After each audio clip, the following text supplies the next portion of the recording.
Riddle me this. How did Palpatine return in Star Wars: The Rise of Skywalker? Somehow Palpatine returned. Okay, very good, Commander Dameron. Anyone have something a little more specific? Dark science. Cloning. Secrets only the Sith knew. Okay, slightly better. Better than I was expecting from the pretty boy Hobbit. Any other suggestions? No? None? Okay, Palpy, we give up. How'd you do it?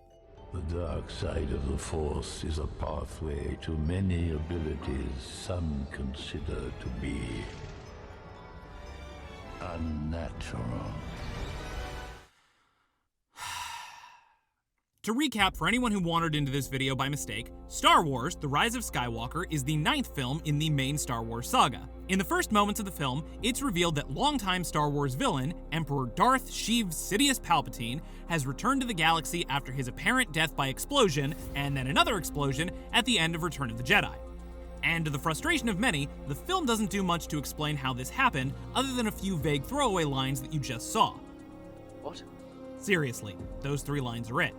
There's a slightly expanded explanation in the Rise of Skywalker novel, in which Palpatine projected his consciousness into a clone body at the end of the Battle of Endor, but that still doesn't tell us very much. But, with just a little bit of detective work, I think that we can put together the clues as to how old Sheev made his way back to the land of the living.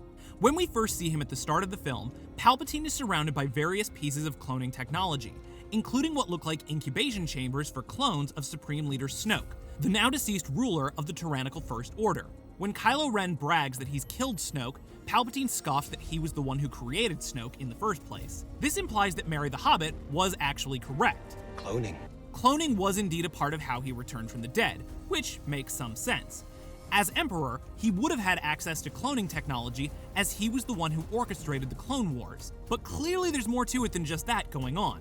Clones don't inherit the memories of their genetic donors, and this guy clearly remembers dying aboard the second Death Star. But our next clue comes at the end of the film, when we learn that Palpatine has the ability to transfer his consciousness from body to body, overriding the personality of whoever's already inside. So that's our basic answer. Palpatine created backup clones of himself and transferred his consciousness into one of them after being betrayed by Darth Vader. But this is clearly only a partial explanation. For reasons that we'll explore later on, this clone body is in the same rough shape as his original body following the duel with Mace Windu on Coruscant. And so rather than continuing to exist in a damaged clone body, he plans to trick his granddaughter, Rey, into giving into the dark side so that she'll cut him down, allowing him to jump into her body and take over, at which point Empress Sheev could go off and rule the galaxy anew. And believe it or not, this is something we've seen the Emperor try to do before. In Return of the Jedi, we see him try to goad Luke Skywalker into attacking him, forcing him to watch as the rebels struggle to overcome his armada, and prodding him with the death of his loved ones. I can feel your anger. I am defenseless. Take your weapon. Strike me down with all of your hatred, and your journey towards the dark side will be complete. This is virtually identical to what he says to Rey in The Rise of Skywalker. Your hatred, your anger. You want to kill me. That is what I want. Even as far back as Revenge of the Sith, the Emperor just doesn't seem all that bothered by the idea of dying. Are you going to kill me? I would certainly like to. I know you would. I can feel your anger. It gives you focus, makes you stronger. He kinda seems to get off on the idea of people killing him, actually. And given what we learned from The Rise of Skywalker, it seems obvious as to why. He's looking for people who are younger and more powerful than him in order to take over their bodies for himself. This serves to keep him alive indefinitely, as well as to ensure that he's always in the most powerful body available. And this explains a major tenet of the Sith religion. Remember in The Phantom Menace when that guy with the unfortunate forehead says that the Sith have been extinct for a millennium? Impossible. The Sith have been extinct for a millennium. Yeah, that guy. So what he's referring to here is the destruction of the Brotherhood of Darkness, which was a giant Sith army that consisted of thousands of Dark Jedi. The Brotherhood went toe-to-toe with the Jedi and lost, leaving the Jedi to believe that the Sith had been wiped out. But there was in fact one survivor, Darth Bane, who then rewrote the Sith religion to include the Rule of Two. This set the standard that going forward, there would only be 2 Sith Lords at any given time, a master and an apprentice. And it's the apprentice's job to train until powerful enough to overthrow the master, at which point they would take on an apprentice of their very own. Ostensibly, this is to ensure that the Sith, as an order, would only grow more powerful over time. But in light of what we learned in The Rise of Skywalker, I can't help but notice how enticing a setup like this would be to a power-hungry body snatcher. In the final season of the Clone Wars, a manifestation of Darth Bane appears in a vision to Yoda when the Jedi Master was trying to discover the secrets of immortality. But Bane tells him that the path to eternal life is one of the dark side, something which Yoda refuses to accept. What Yoda ultimately learns here is how to become a Force ghost, manifesting his spirit in the physical world after his death. But when Bane says he knows the path to immortality, this isn't what he's referring to. He means to be alive in a physical body, and he's offering to show Yoda how to do it by using the same Force ability that Sidious later tries to use to possess Rey. Darth Bane invented this ability. He is the Body Snatcher, and by establishing the rule of 2, he began a gruesome cycle in which he grooms talented young pupils with the potential to surpass him, and once they can demonstrate that they're in fact superior by killing him, he pulls a final surprise by taking possession of their body. So when Palpatine says, "I am all the Sith," he isn't being figurative. He is all of them. Every single Sith Lord from Darth Bane to Darth Sidious. It's all one man. So working from this theory, let's see if we can deconstruct the life of this character. Darth Bane starts off as a member of the Brotherhood of Darkness, which is wiped out by the Jedi. This leaves Darth Bane as the last Sith in the galaxy. He devises the rule of 2 as a means of prolonging his life, and grows more powerful by jumping from body to body for about 1,000 years, all the while plotting revenge on the Jedi for wiping out his civilization. But I foresee a problem with this plan. People who are Force sensitive are rare, and people who are extremely sensitive to it are even rarer. As the Sith Lord became more and more powerful, it's likely that it became more difficult to find apprentices capable of defeating him. And that's when he realized that the dark side of the Force is a pathway to many abilities some consider to be unnatural. in Revenge of the Sith, Palpatine tells Anakin Skywalker the story of Darth Plagueis, who series creator George Lucas has confirmed was Darth Sidious's Sith Master. Listen to what he has to say.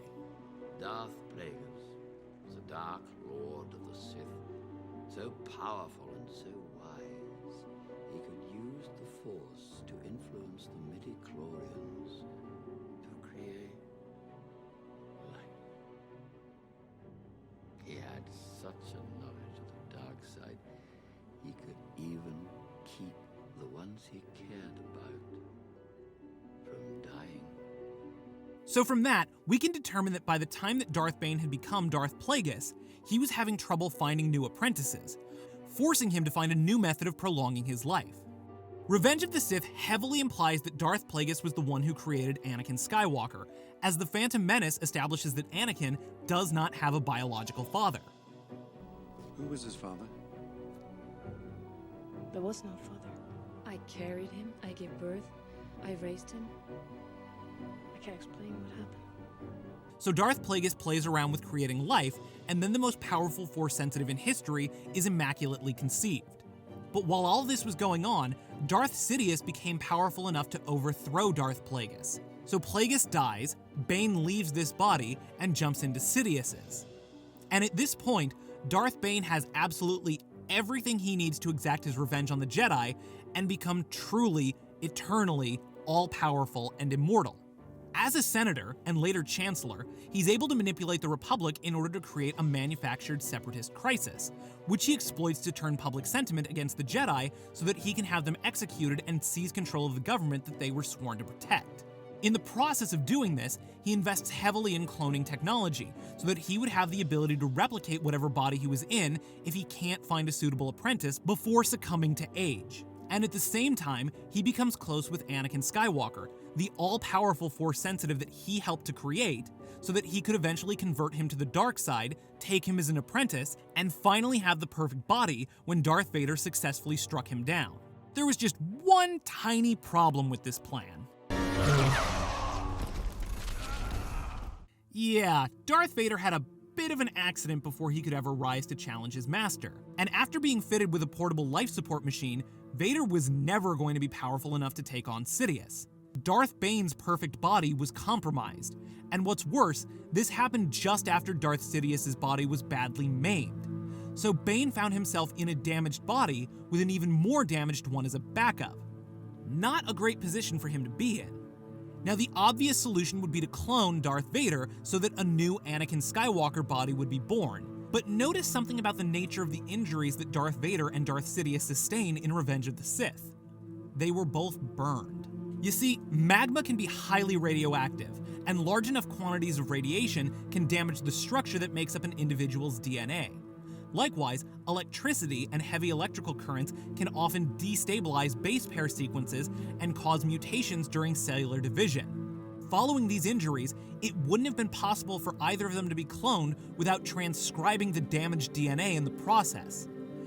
This put Darth Bane in jeopardy for the first time in over 1,000 years. During his reign as Emperor, he tries frantically to find any surviving Jedi who can be turned to the dark side, in hopes of finding an apprentice to replace Darth Vader, finally settling on Vader's long-lost son, Luke Skywalker. But he's caught by surprise when Vader is redeemed and sacrifices himself to protect his child. Because Luke had not fallen to the dark side and Anakin had rejected it and returned to the light, Bane was unable to jump into either body after Vader killed him, leaving Bane dead, but not gone. So with no better option available, he was forced to seek refuge in a cloned body on Exegol, a body that was sampled after he sustained his injuries on Coruscant. This is why he's still horrifying and emaciated at the time that Rise of Skywalker begins. He was cloned from a damaged DNA sample, but this was never intended to be a full-time host, just a temporary ride until he could find a more suitable one. And so Darth Bane resumes his search for the next body to jump into, soon settling on the child, Ben Solo. As Anakin's grandson, Ben is part of the bloodline created from Bane's experiments in creating life. He inherited his family's Force sensitivity, making him an ideal replacement for Darth Vader. So Darth Bane hatches a scheme to corrupt the child and eventually force a face-to-face confrontation in which Ben can strike him down in anger, thus making him susceptible to possession. But before Ben's training could be completed, another candidate appeared. Rey, Sidious's own granddaughter, meets and bests Ben Solo in a fight, and upon seeing her as the superior candidate, Bane changes his plan to steal Rey's body. And of course, we see the rest of this play out during the end of The Rise of Skywalker, which concludes with the spirits of all the Jedi coming to aid Rey in order to finally subdue the nigh-immortal Sith Lord, thus presumably killing Darth Bane after more than 1,000 years of body hijacking shenanigans. And that, ladies and gentlemen, is how I believe that Palpatine returned in The Rise of Skywalker. But there is one question we can still ask ourselves. Was Darth Bane really the first body that this Sith Lord occupied, or does this go back even further? We'll explore that in part 2 of this video.